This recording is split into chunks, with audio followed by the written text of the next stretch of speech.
En esta ocasión quiero hacer una demostración de guacharaca con las dos guacharacas.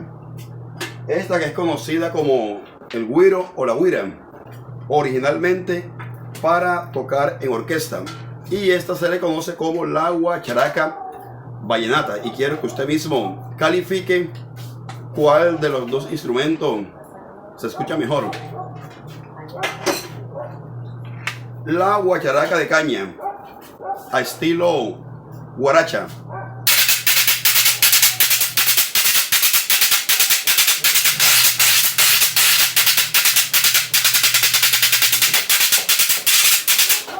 Ahora con la guacharaca metálica.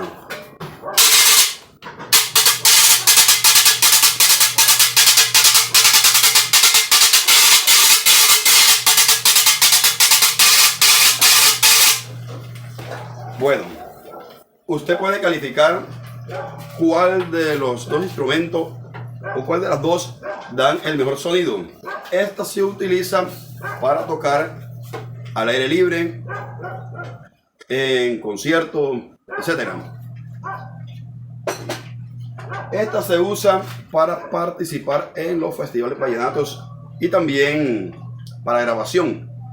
Originalmente esta es la guacharaca vallenata, una demostración en lo que es el merengue vallenato.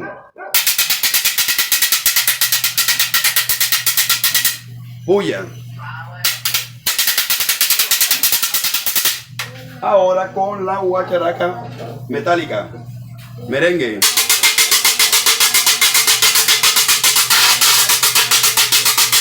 Puya.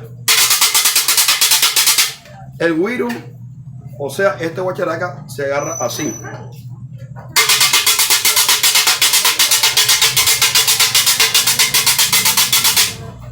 Es la guacharaca metálica. La guacharaca de caña se agarra así.